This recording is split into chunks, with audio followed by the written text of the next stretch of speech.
శ్రీరామ రామ రామేతి రమే రామే మనోరమే సహస్రనామ తత్తుల్యం రామనామ వరాననే శ్రీరామ రామ రామేతి రమే రామే మనోరమే సహస్రనామ ఓం నమో భగవతే వాసుదేవాయ నమ. ఉపనిషత్ దర్శనం. కృష్ణ యజుర్వేద అంతర్గత ఉపనిషత్తులలో 5వది శ్వేతాశ్వతరోపనిషత్. ప్రథమాధ్యాయ. ఒకనాడు బ్రహ్మవేత్తలందరూ ఒకచోట చేరి తమలో తాము ఇలా చర్చించుకుంటున్నారు. ఈ ప్రపంచం ఆవిర్భవించటానికి కారణం బ్రహ్మేనా లేక కాలమా? పరబ్రహ్మ ఈ సృష్టికి ఉపాదాన కారణంగా ఉన్నాడా? మనమంతా ఎవరి వల్ల జన్మించాం? దేనివల్ల జీవిస్తున్నాం? ప్రళయకాలంలో మనమంతా ఎక్కడున్నాం? ఎవరి అధికారంతో మనం సుఖదుఖాలను అనుభవిస్తున్నాం అని. ఈ ప్రపంచానికి కారణం కాలం, స్వభావం, ప్రకృతి నియమం, యదృచ్ఛ అనగా అనుకోకుండా జరగటం. పంచభూతాలు, ప్రకృతి పురుషులు ఇవన్నీ వేరువేరుగా కానీ కలిసి కానీ కాదు. అలాగే సుఖదుఖాలకు వశడైపోయిన జీవాత్మ కూడా ఈ ప్రపంచానికి కారణం కాడు. ధ్యానయోగాన్ని అనుసరించిన బ్రహ్మజ్ఞానులు అద్వితీయుడు, సర్వకారుణుడు, కాలస్వరూపుడు అయిన ఆ పరబ్రహ్మ స్వరూపాన్ని దర్శించారు. ఎంతో గొప్పదైన పరబ్రహ్మ మాయాశక్తి సత్వరజస్తమో గుణాలతో త్రిగుణాత్మకంగా ఎంతో రహస్యంగా ఉంది.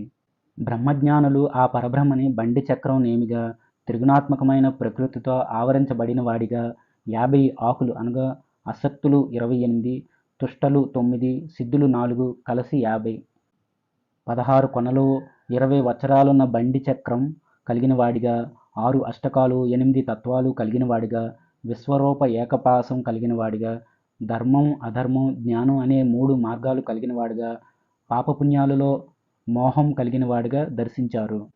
ఆ పరబ్రహ్మ నదీ రూపంగా కూడా ఋషులకి దర్శనమిచ్చాడు. వారు దాన్ని ఎలా దర్శించారంటే, పంచేంద్రియాలే ప్రవాహంగా కలిగింది, పంచమహాభూతాలతో కుటిలంగా ఉన్నది, పంచ ప్రాణాలనే అలలతో ఉన్నది, మనస్సే కారణంగా కలిగింది, శబ్దం మొదలైనది పంచ విషయాలనే సుడిగుండాలతో కూడుకుని ఉన్నది, 5 రకాల దుఃఖాలనే వేగవంతమైన ప్రవాహాలు కలిగినది, 50 రకాల తమో మోహభేదాలు కలిగినది, 5 రకాల క్లేశాలు కలిగిన ఒక మహానదీ రూపంగా పరబ్రహ్మని దర్శించారు. సకల జీవులకి జీవనాధారమైనది, అందరికీ ప్రళయస్థానమైనది, అన్నిటికన్నా ఉత్కృష్టమైనది అయిన ఈ పరబ్రహ్మ అనే చక్రంలో పడి జీవుడు తిరుగుతూ ఉంటాడు. ఇలా బ్రహ్మచక్రంలో తిరుగుతుండే జీవుడు తాను వేరే, పరబ్రహ్మ వేరే అని భావిస్తుంటాడు. ఇలా అతడు జీవుడికి బ్రహ్మకి అభేదాన్ని భావించినంతకాలం సంసారంలో చిక్కుకొని జనన మరణాలు పొందుతూనే ఉంటాడు. ఎప్పుడైతే అతడు జీవేశ్వర అభేదాన్ని గుర్తిస్తాడో అప్పుడే అతడు మోక్షానికి అర్హుడవుతాడు. పరబ్రహ్మం అన్నింటికన్నా గొప్పది. ఆ పరబ్రహ్మంలో భోక్త, భోగ్యం, నియామకం, అలాగే జాగృత్, స్వప్న, సుషుప్తులు, దేశకాల నిమిత్తాలు అనేవి 3 ఆశ్రయించబడి ఉంటాయి. అలాంటి ఈ పరబ్రహ్మం నాశనరహితమైనది. బ్రహ్మజ్ఞానులు ఈ శరీరంలో అంతర్యామిగా ఉండే ఆ పరబ్రహ్మంలోనే లీనమై జనన మరణ రూపమైన సంసారం నుంచి విముక్తి పొందుతున్నారు. ఈ విశాల విశ్వం మొత్తం వ్యక్తం, అవ్యక్తం, క్షరం, అక్షరం అనే వాటి కలయికతో ఏర్పడిందని చెబుతారు. ఇలా పరస్పరం కూడుకొని ఉన్న ఈ విశ్వాన్ని ఈశ్వరుడు భరిస్తున్నాడు. అలాంటి ఈశ్వరుడిని, పరబ్రహ్మని తెలుసుకోలేక జీవుడు భోక్తృభావంతో బద్ధుడైపోతున్నాడు. ఎప్పుడైతే జీవుడు పరబ్రహ్మ సాక్షాత్కారం పొందుతాడో తక్షణమే అతడుకున్న బంధాలన్నీ విడిపోయి మోక్షాన్ని పొందుతాడు. పరబ్రహ్మ జ్ఞుడు అనగా అన్నీ తెలిసినవాడు, జీవుడు అజ్ఞుడు అంటే జ్ఞానం లేనివాడు. అయితే అన్నీ తెలిసిన పరబ్రహ్మ, ఏమీ తెలియని జీవుడు ఇద్దరూ జన్మాది వికారాలు లేనివారే. ఇది ఎలా అంటే, ఆ పరబ్రహ్మ మాయా ప్రభావంతో జీవుడిగా, ఈశ్వరుడిగా కనిపిస్తున్నాడు. నిజానికి ఇద్దరూ ఒక్కటే. ప్రధానమైనది క్షరం అనగా పదార్థం అనేది నశించిపోయేది. ఈశ్వరుడు అమృతుడు అనగా నాశనం లేనివాడు. ఇలాంటి నాశరహితుడు, స్వయం ప్రకాశకుడు అయిన పరమేశ్వరుడే ప్రధానమైన పదార్థాలని, జీవుల్ని కూడా నియమిస్తున్నాడు. ఈ పరమాత్మని ధ్యానించటం వల్ల, ఆయన తత్వాన్ని నిరంతరం చింతించటం వల్ల విశ్వమాయ ప్రభావం తొలగిపోయి జీవుడికి నివృత్తి మార్గం లభిస్తుంది. ఎప్పుడైతే పరమాత్మకు సంబంధించిన జ్ఞానాన్ని తెలుసుకుంటామో అప్పుడు బంధనాలకి మూలమైన అజ్ఞానమంతా నశించిపోతుంది. అలా అజ్ఞానం నశిస్తే జనన మరణ రూపమైన సంసార దుఃఖం కూడా నశిస్తుంది. జీవుడు ఎంతో గొప్పవాడైన పరమాత్మని త్రికరణ శుద్ధిగా ధ్యానం చేయటం వల్ల తన శరీరం పతనం అనగా మరణించాక చెందిన మూడోదైన విశ్వంలో ఐక్యాన్ని పొంది స్వయంగా తానే పరబ్రహ్మ స్వరూపుడవుతాడు. అంతేకాదు ఆప్తకాముకుడు కూడా అతడే అవుతాడు. జీవుడు నిరంతరం తనలో ఉండే పరమాత్మను తెలుసుకోవాలి. ఇంతకన్నా అతడు తెలుసుకోవలసింది మరొకటి ఉండదు. జీవుడు జగత్తు ప్రేరకుడు. ఈ 3 పరబ్రహ్మకి చెందిన 3 రూపాలుగా భావించాలి. అనగా ఈ మూడింటికి ఎలాంటి భేదం లేదని తెలుసుకోవాలి. కర్ర నుంచి అనగా ఆరని నిప్పు పుడుతుంది. అయితే ఆ కర్రలో అనగా ఆరని అగ్ని పుట్టించటం కోసం ఉపయోగించే కర్ర ఉన్న అగ్ని పైకి కనిపించదు. అది కేవలం మదించినప్పుడు మాత్రమే బయటికి వస్తుంది. అదేవిధంగా శరీరంలో ఉన్న ఆత్మ కూడా ప్రణవోపాసన చేయటం ద్వారానే వ్యక్తమవుతుంది. కానీ అది చేయకపోతే శరీరంలో ఆత్మ ఉన్నప్పటికీ అది వ్యక్తం కాదు. జీవుడు అనగా మానవుడు తన శరీరాన్ని క్రింది కొయ్యగా, ఓంకారాన్ని పై కొయ్యగా చేసి ధ్యానం అనే మదనాన్ని శ్రద్ధగా చేస్తే లోపలున్న అగ్ని లాంటి పరమాత్మని దర్శించవచ్చు. ఎలాగైతే గానుగలో నువ్వులను వేసి త్రిప్పితేనే నూనె వస్తుందో, పెరుగుని బాగా చిలికితేనే వెన్న బయటకు వస్తుందో, బాగా ఉధృతంగా ప్రవహించే నది ద్వారా సమృద్ధిగా జలం లభిస్తుందో, అదేవిధంగా ఆరని మదించటం వల్ల అగ్ని పుడుతుంది. అలాగే సత్యం, తపస్సు ఆచరించటం ద్వారానే జీవుడికి తన లోపలే ఉన్న ఆత్మదర్శనం లభిస్తుంది. పాలలో నెయ్యి ఉన్నట్టు ఆ పరమాత్మ కూడా తపస్సులో, బ్రహ్మ అనగా ఆత్మ జ్ఞానంలో వ్యాపించి ఉంటాడని గ్రహించాలి. అలా గ్రహించిన జీవుడే ముక్తిని పొందుతాడు. ద్వితీయోధ్యాయ ధ్యానాన్ని ఆచరించేవారు ముందుగా తన ఇంద్రియాలన్నిటినీ లోపలున్న పరమాత్మ సన్నిధికి చేర్చాలి. తత్వజ్ఞానాన్ని పొందటం కోసం అగ్నికి సంబంధించిన వెలుగుని దర్శించి తద్వారా పంచభూతాలలో నిండిన శరీరాన్ని శుద్ధి చేసుకోవాలి. మహాశక్తి సంపన్నుడు, స్వయం ప్రకాశంతో విరాజిల్లేవాడు అయిన పరమాత్మను పొందటం కోసం సవిత్ర దేవత అనుగ్రహంతో అంతకు తగ్గ ప్రయత్నాన్ని మా శక్తి మేరకు చేస్తాము. ఆ సవిత్ర దేవత అనగా స్వయం ప్రకాశమానుడు మా అందరి మనసుల్ని ఆ పరమాత్మ మీదే లగ్నమయ్యేలా చేసి మా సర్వేంద్రియాలు ఆ పరబ్రహ్మని పొందేలా చేయుగాక. ఈ విధంగా విప్రులు తమ మనసుల్ని పరబ్రహ్మ మీదే లగ్నం చేసి స్వయం ప్రకాశమానుడు, సర్వత్రా వ్యాపించినవాడు అయిన ఆ పరబ్రహ్మని గొప్పగా స్తుతించాలి. పై చెప్పిన విధంగానే ఆచరించి నిరంతరం ధ్యానం చేయటం ద్వారా మా మనసుని, బుద్ధిని సనాతనుడైన ఆ పరబ్రహ్మలోనే లీనం చేస్తున్నాం. మాలోని ఆ జ్యోతి స్వరూపుడికి నమస్కారం.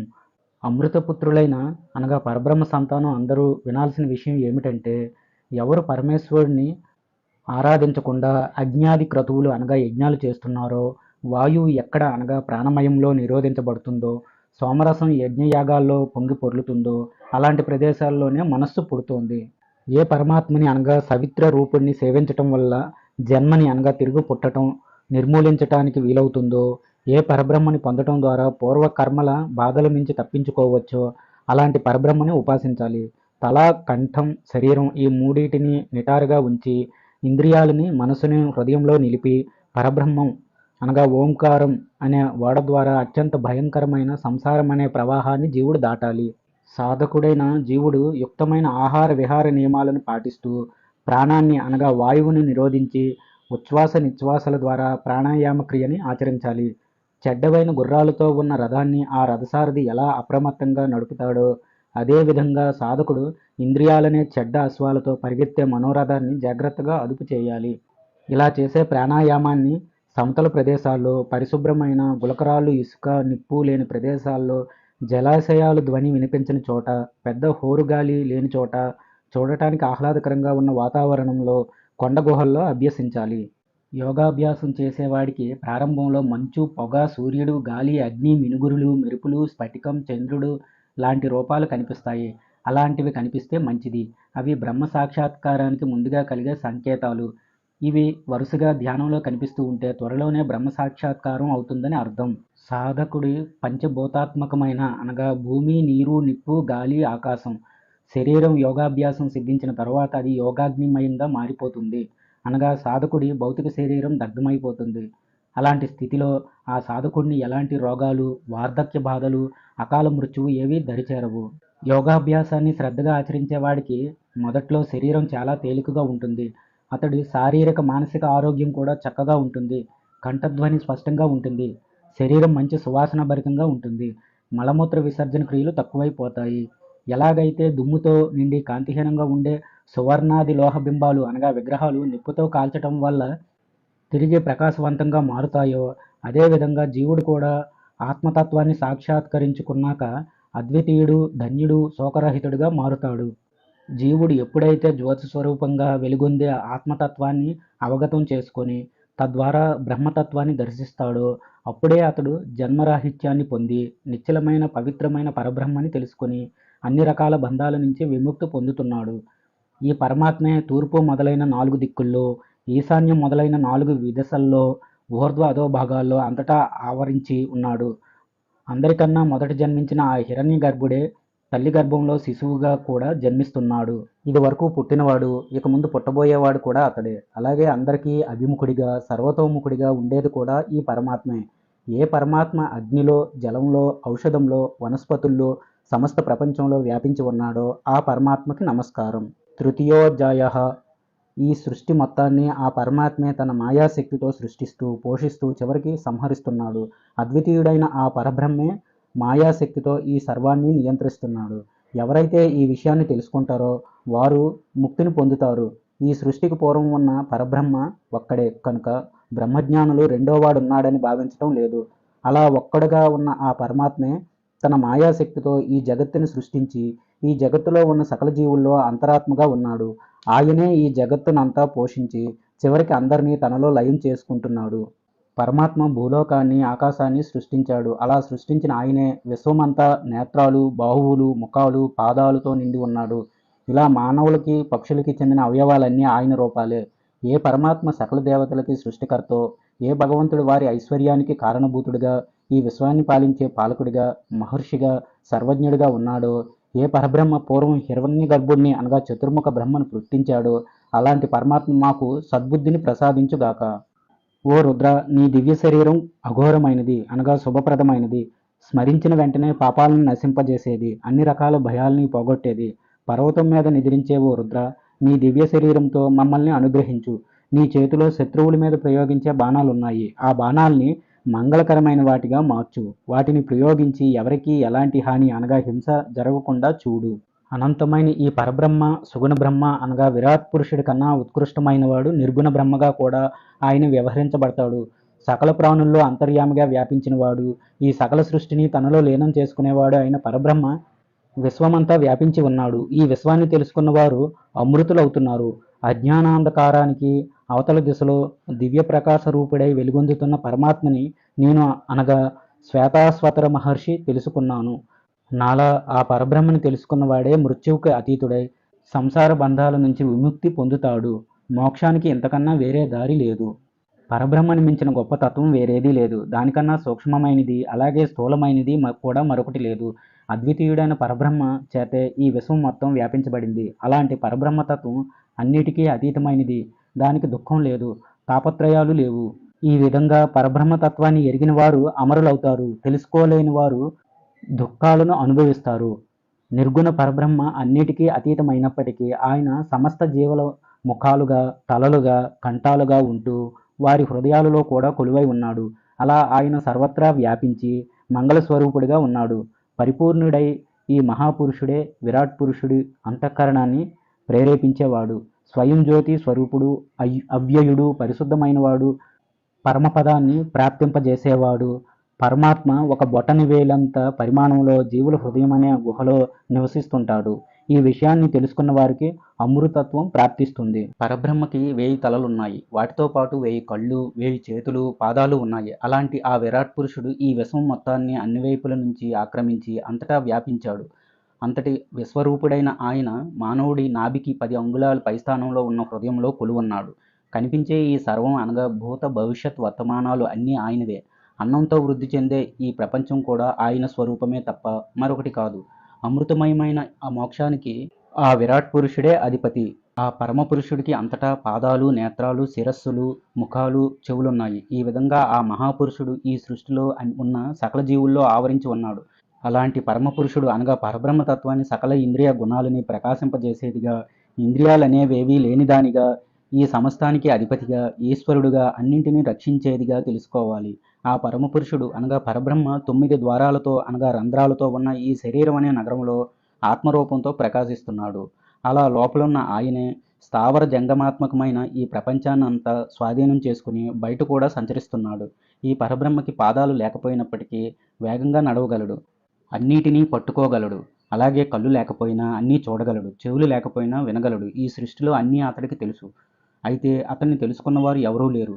అలాంటి పరబ్రహ్మనే మహర్షులు గొప్పవాడని, మహాత్ముడని కీర్తిస్తారు. ఈ పరమాత్మ అతి చిన్నదైన అణువు కన్నా చిన్నగా ఉండేవాడు. అలాగే ఎంతో పెద్దదైన దానికన్నా మరింత పెద్దవాడు. ఈయన సకల జీవుల హృదయం అనే గుహలో అంతరాత్మగా కొలువై ఉంటాడు. ఇలాంటి పరమాత్మని విషయభోగాల మీద ఆశ లేనివాడు, మహిమాన్వితుడు, ఈశ్వరుడి అనుగ్రహానికి పాత్రుడైన వాడు మాత్రమే దర్శించుకోగలడు. ఏ పరమాత్మనైతే జన్మ లేనివాడిని, శాశ్వతుడని, అత్యంత సనాతనుడని, సర్వవ్యాపకుడని, సర్వగతుడని బ్రహ్మవేత్తలు కీర్తిస్తుంటారో అలాంటి పరబ్రహ్మను గురించి నేను తెలుసుకున్నాను. ఏ పరమాత్మ తాను ఒక్కడిగానే ఉంటూ జాతి వర్ణాలు వంటివేవీ లేనివాడై ఎవరి సహాయం లేకుండా స్వశక్తితో ఎలాంటి కోరికలు లేకుండా వివిధ జాతుల ప్రజల్ని, జీవజాలాల్ని సృష్టిస్తున్నాడో, అలాగే తన సృష్టిని తానే ప్రళయకాలంలో లయం చేస్తున్నాడో, స్థితికాలంలో పోషిస్తున్నాడో అలాంటి ఆ పరమాత్మ మాకందరికీ సమృద్ధిని ప్రసాదించుగాక. ఇలా సృష్టి స్థితి లయకారకుడిగా కీర్తించబడ్డ పరమాత్మే అగ్ని, ఆయనే సూర్యుడు, వాయువు, చంద్రుడు, పరిశుద్ధమైనవాడు, జలస్వరూపుడు, హిరణ్యగర్భుడు అనగా చతుర్ముఖ బ్రహ్మ, విరాట్ పురుషుడు కూడా.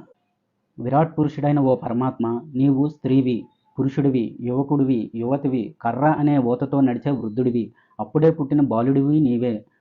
ఇలా నీవు ఉపాధి భేదంతో ఎన్నో రకాలుగా కనిపిస్తావు. విశ్వముఖుడిగా అన్ని దిక్కుల్లో వ్యాపించావు. నీలం రంగులో ఉండే తుమ్మిదివి, పచ్చటి రంగుతో ఉండే చిలుకవి, మెరుపులో ఉన్న మేఘానివి, గ్రీష్మాది షడ్ఋతువులవి, సముద్రానివి నీవే. ఇలాంటి నీవు ఆద్యంతాలు లేకుండా దేశకాలాలకి అతీతంగా ఉన్నావు. నీ నుంచే ఈ సమస్త లోకాలు ఆవిర్భవించాయి. సత్వరజో స్తమో గుణాలకి ప్రతీకగా తెలుపు, ఎరుపు, నలుపు రంగులతో విలసిల్లే స్త్రీని ప్రకృతి అంటారు. పుట్టుకే లేనిది, అనాదిగా ఉన్నది అయిన ఆ ప్రకృతి తనలాగే ఉన్న ఎంతోమందిని అనగా త్రిగుణాలతో ఉన్నవారిని సృష్టిస్తుంది. అలాంటి ప్రకృతి మీద అనురాగం పెంచుకున్న జీవుడు ఆమెని చేరి సుఖాన్ని అనుభవిస్తుండగా ఆ ప్రకృతి నుంచి విముక్తి పొందిన మరొకడు అనగా పరమాత్మ సుఖాల అశాశ్వతమని భావించి ప్రకృతిని వదిలేస్తున్నాడు. అందమైన రెక్కలతో అన్యోన్యంగా కలిసిమెలిసి ఉండే రెండు పక్షులు ఒక చెట్టు మీద ఉన్నాయి. ఆ రెండు పక్షుల్లో ఒకటి జీవాత్మ. అది అజ్ఞానంతో కూడింది కావటం వల్ల ఆ చెట్టు మీద ఉన్న రుచికరమైన ఫలాన్ని అనగా కర్మఫలాన్ని తింటుంది. ఇక రెండో పక్షి పరమాత్మ. అది జ్ఞానవంతమైంది కాబట్టి ఏమీ తినకుండా అలానే చూస్తుంది. ఈ విధంగా జీవాత్మ, పరమాత్మ ఒకే వృక్షం మీద ఉన్నప్పటికీ జీవుడు మాత్రం అజ్ఞానంతో మినిగిపోయి ఎంతగానో దుఃఖిస్తున్నాడు. ఎప్పుడైతే అజ్ఞానంలో ఉన్న జీవుడు జ్ఞానవంతుడై పరమాత్మ మహిమను గుర్తిస్తాడో అప్పుడే అతడికి సుఖం నుంచి విముక్తి కలుగుతుంది. నాశనం లేనివాడు, అందరికన్నా ఉన్నతుడు, వేదస్వరూపుడు అయిన పరమాత్మని సకల దేవతలు ఆశ్రయించి ఉన్నారు. అలాంటి పరమాత్మను గురించి తెలుసుకోలేని వారికి వేదాలు చదివి ఏం ప్రయోజనం? నిజంగా ఆ పరమాత్మ తత్వాన్ని గురించి తెలుసుకున్నవాడే కృతార్థుడు. సకల వేదాలు, దేవతలు, యజ్ఞయాగాది క్రతువులు, జ్యోతిష్ఠోమం లాంటి యాగాలు, చాంద్రాయణాది వ్రతాలు, భూత భవిష్యత్ వర్తమానాలు ఇవన్నీ ఆ పరమాత్మ నుంచే పుడుతున్నాయి. మాయకు అతీతుడై ఆ మాయకు అధిపతి అయిన ఆ పరమాత్మే ఈ విశ్వాన్నంతా సృష్టిస్తున్నాడు. ఇలా ఆయన సృష్టించిన విశ్వంలో తానే మాయతో కలిసి జీవభావంతో ఉంటున్నాడు. ఈ విశ్వ సృష్టికి కారణమైన ప్రకృతినే మాయ అని తెలుసుకోవాలి. ఇలాంటి మాయకి అధీశ్వరుడు ఆ పరమేశ్వరుడే అనగా పరబ్రహ్మనని కూడా తెలుసుకోవాలి. మాయతో కల్పించబడ్డ పరమేశ్వరుడి అవయవాలతోనే ఈ ప్రపంచమంతా నిండి ఉంది. అద్వితీయుడైన పరమేశ్వరుడే మూల ప్రకృతి, అవాంతర ప్రకృతి, పంచభూతాల లాంటి వివిధ రకాల యోనుల్లో అంతర్యామిగా ఉన్నాడు. ఈ పరమేశ్వరుడిలోనే అంత్యకాలంలో సృష్టి మొత్తం లయమైపోయి తిరిగి నూతన సృష్టి ప్రారంభ కాలంలో వివిధ రూపాల్ని ధరిస్తుంది. అలాంటి స్వయం జ్యోతి స్వరూపుడు, అన్నిటినీ శాసించేవాడు, స్తుతించగలిగినవాడు అయిన ఈశ్వరుడిని అనగా పరబ్రహ్మని దర్శించిన సాధకుడు ఎంతో ప్రశాంతత స్థితిని పొందుతాడు. ఏ పరబ్రహ్మ బ్రహ్మాది దేవతలను సృష్టించి రక్షిస్తూ ఉంటాడో, ఏ పరబ్రహ్మ ఈ సమస్తానికి కారకుడిగా పోషకుడిగా ఉన్నాడో, ఏ పరబ్రహ్మ సృష్టి ప్రారంభంలో చతుర్ముఖ బ్రహ్మని అనగా హిరణ్యగర్భుడిని సృష్టించాడో అలాంటి పరబ్రహ్మ మాకు తగిన బుద్ధిని ప్రసాదించుగాక. బ్రహ్మాది దేవతలందరికీ ఎవడు అధిపతిగా ఉన్నాడో, సకల లోకాలు ఎవరిని ఆశ్రయించి ఉన్నాయో, మానవుల్ని పశుపక్షాదుల్ని సృష్టించిన వాడెవరో అలాంటి ఆనంద స్వరూపుడైన పరమాత్ముని పురోడాశం లాంటి ద్రవ్యంతో సేవిద్దాం.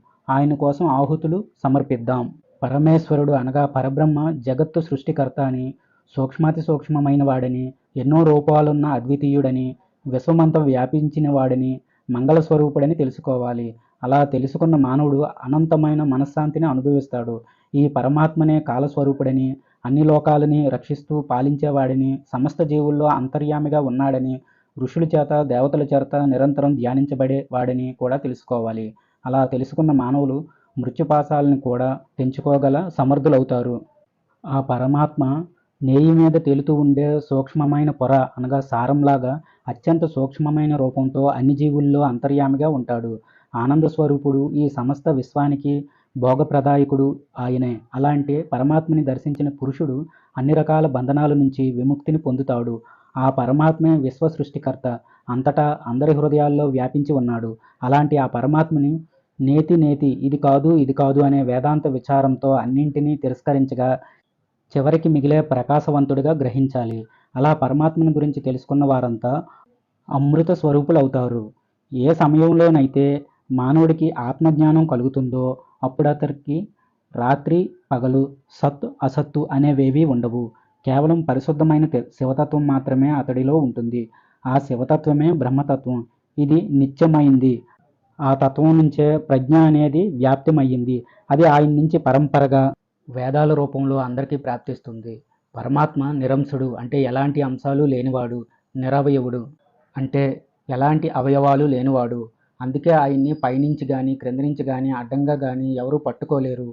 ఎంతో కీర్తిమంతుడైన ఆ పరమాత్మతో సమానమైన వారు ఎవరూ లేరు. పరమాత్మ స్వరూపాన్ని సాధారణమైన నేత్రేంద్రియాలతో తెలుసుకోవటం సాధ్యం కాదు. కేవలం ఆత్మవిచారణతో మాత్రమే హృదయంలో ఉన్న ఆయన్ని తెలుసుకోగలరు. అలా పరమాత్మను తెలుసుకున్న వారంతా అమృతులవుతారు. జన్మ జర మరణరహితుడైన ఆ పరమేశ్వరుడిని ప్రాణభయంతో ఉన్నవారు, ఓ పరమేశ్వర, నిన్ను శరణు వేడుతున్నాను, నీ దక్షిణ ముఖంతో నన్ను రక్షించు అని ప్రార్థిస్తారు. ఓ పరమేశ్వర, నీవు కోపం తెచ్చుకొని మా కుమారుల లోకుల ఆయుర్దాయానికి ముప్పు తీసుకురావద్దు. మా అశ్వ గోసంపదల్ని నాశనం చేయవద్దు. నీకు నిరంతరం హవిస్సులు సమర్పించి ఆరాధిస్తాం, మమ్మల్ని రక్షించు అని ప్రార్థించాలి. పంచమాధ్యాయ పరమాత్మలో నాశనరహితమైన విద్య అవిద్య అనే రెండు ప్రచ్ఛన్నంగా ఉన్నాయి. తనలో ఈ రెండు ఉన్నప్పటికీ ఆయన వీటికి అతీతంగా ఉంటాడు. వీటిలో అవిద్య నశించేదైతే విద్య అనేది నాశనం లేనిది. ఈ విద్యల్ని సృష్టించే ఆ పరమాత్మ వీటికి అతీతుడిగా కేవలం సాక్షిగా ఉంటున్నాడు. ఎవడైతే పృథివ్యాధి పంచభూతాలతో కూడిన ఈ ప్రకృతికి, ఆ ప్రకృతిలోని ఆకృతులకి ఉత్పత్తి స్థానంగా ఉన్నాడో, ఈ సృష్టి కన్నా ముందుగా కపిలవర్ణుడైన హిరణ్యగర్భుడిని సృష్టించాడో, సృష్టి కాలంలో ఆ బ్రహ్మకి జ్ఞానాన్ని ప్రసాదించాడో అతడే పరబ్రహ్మ. ఈ పరమాత్మ సృష్టి సమయంలో జీవకోటిని గుంపులుగా, అలాంటి గుంపుల్ని మరికొన్ని చిన్న చిన్న గుంపులుగా ఇలా వివిధ రకాలుగా సృష్టించి తాను కూడా వాటిలో చేరి ప్రకాశిస్తుంటాడు. చివరికి అందరినీ తనలోకే లయం చేసుకుంటాడు. తిరిగి నూతన సృష్టిని ప్రారంభించేటప్పుడు మరీచ్యాది మహర్షుల్ని ప్రజాపతులుగా సృష్టించి తానే వారికి అధిపతిగా ఉంటాడు. సూర్యుడు ఏ విధంగా అన్ని దిశల్ని, ద్విదిశల్ని, ఊర్ధ్వ అధో దిశల్ని కూడా తన కిరణాలతో ప్రకాశింపజేస్తున్నాడో అదేవిధంగా అద్వితీయుడు సర్వాంతర్యామి అయిన భగవంతుడు పృథివ్యాది పంచభూతాలని నియమించి వారిని అధిష్ఠిస్తున్నాడు. ఈ ప్రపంచానికి కారణమైన పరమాత్మే తాను సృష్టించిన ప్రతి వస్తువుకి ఒక స్వభావాన్ని సృష్టిస్తాడు, దాన్ని వృద్ధి చేస్తాడు. అలాగే సృష్టి అనే మంట మండటానికి అనుగుణంగా పంచమహాభూతాలని పరిణమింపజేస్తాడు. అలాగే సత్వరజస్తమో గుణాలని ఆయా జీవులకి తగ్గట్టుగా వారిలో నింపుతాడు. వారి కర్మల్ని అనుసరించి వారి అర్హతలకి అనుగుణంగా ఆయా కార్యాల్లో నియమిస్తాడు. అలాంటి పరమాత్మ తత్వం వేదాలకి సారమైన ఉపనిషత్తుల్లో నిగూఢంగా చెప్పబడి ఉంది. హిరణ్యగర్భుడైన ఆ చతుర్ముఖ బ్రహ్మ వేదాలకి తనకి ఆ పరబ్రహ్మే కారణమని తెలుసుకున్నాడు. అలాగే పూర్వ ఋషులు దేవతలు కూడా ఆ పరమాత్మ స్వరూపాన్ని తెలుసుకొని అమరులయ్యారు. గుణాల చేత అనగా సత్వ రజస్తమో గుణాలు బద్ధుడైన జీవుడు ఆయా గుణాలను అనుసరించి కర్మల్ని చేస్తుంటాడు. అలా తాను చేసిన కర్మల ఫలితాన్ని తానే తిరిగి అనుభవిస్తాడు. జీవుడు తాను చేసిన పుణ్యపాప కర్మల ఫలితాలకు అనుగుణంగా దేవ పితృ మనుష్య యోనుల ద్వారా ఇహలోకంలో పరలోకంలో సంచారం చేస్తుంటాడు. ఈ విధంగా శరీరానికి అధిపతి అయిన జీవుడు ఎన్నో జన్మలెత్తుతూ దుఃఖాల్ని అనుభవిస్తూ ఉంటాడు. బొటన వ్రేలంత పరిమాణంలో ఉండేవాడు, సూర్యుడితో సమానమైన తేజస్సుతో ప్రకాశించేవాడు, సంకల్పం అహంకారం లాంటి గుణాలు కలిసినవాడు పరమాత్మ. ఆయన బుద్ధి గుణాల చేత, శరీర సంబంధమైన జరామరణాది గుణాల చేత ముళ్ళుకర్ర కొనలాగా సూక్ష్మమైన రూపం ధరించి తాను పరమాత్మ కానట్టుగా కనిపిస్తుంటాడు.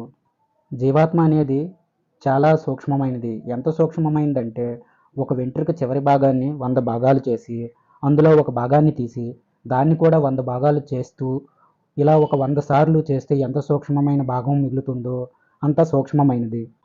ఇంత సూక్ష్మమైన జీవాత్మకి కేవలం ఆకారం తప్ప అది ఒక స్త్రీ గాని, పురుషుడు గాని, నపుంసకుడు గాని కాదు. ఆ ఆత్మ ఏ శరీరాన్ని ధరిస్తే ఆ శరీరంలోనే సూక్ష్మంగా కొలువుంటూ ఆ శరీరం చేత తన ఇచ్ఛానుగుణంగా కార్యక్రమాల్ని చేయిస్తుంటుంది.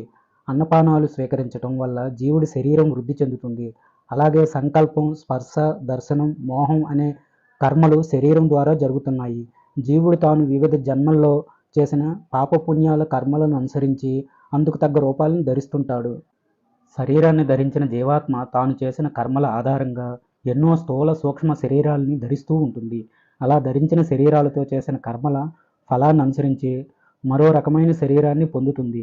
ఈ జీవుడు ఆద్యంతరహితుడు, మాయామయమైన సంసారాన్ని సృష్టించినవాడు, అనేక రూపాల్లో దర్శనమిచ్చేవాడు, సర్వత్రా వ్యాపించినవాడు అయిన పరమాత్మను గురించి తెలుసుకుంటే అన్ని రకాల బంధాల నుంచి విముక్తి పొందుతాడు. అదేవిధంగా ఆ పరమాత్మని భావగ్రాహిగా, శరీరం లేనివాడిగా, శివుడిగా, షోడశ కళా సృష్టికర్తగా భావిస్తూ ఆయనే తాననే ఆత్మభావంతో దర్శించినవాడు శరీర అభిమానాన్ని వదిలి ముక్తిని పొందుతాడు. షష్ఠోధ్యాయ అనంతమైన ఈ సృష్టి చక్రాన్ని త్రిప్పేది స్వభావమని, అనగా ప్రకృతిని కొందరు, కాదు కాదు కాలం అని మరికొందరు పండితులు చెబుతారు. అయితే నిజానికి ఈ సృష్టి చక్రాన్ని పరిభ్రమింపజేసేవాడు పరమాత్మ. ఇది తెలుసుకోలేక పండితులు సైతం భ్రాంతి చెందుతుంటారు.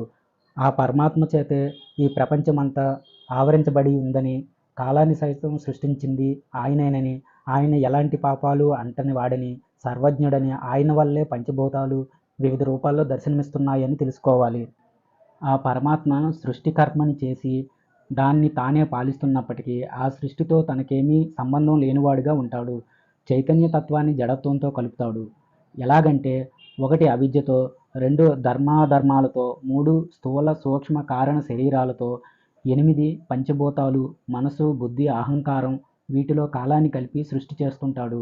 ఇలా పరమాత్మ చేసిన సృష్టిలో త్రిగుణాత్మకమైన కర్మలను చేస్తున్న మానవుడు తన భావాలన్నింటినీ, అనగా కర్మల్ని ఈశ్వరార్పణం చేయాలి. ఈ విధంగా ఎవడు అర్పిస్తాడో అతడికి ఎలాంటి కర్మదోషాలు అంటవు. కనుక ఆ జీవుడు కర్మక్షయాన్ని పొంది అన్ని తత్వాల నుంచి, అనగా బంధనాల నుంచి విముక్తుడై చివరికి పరబ్రహ్మని పొందుతాడు.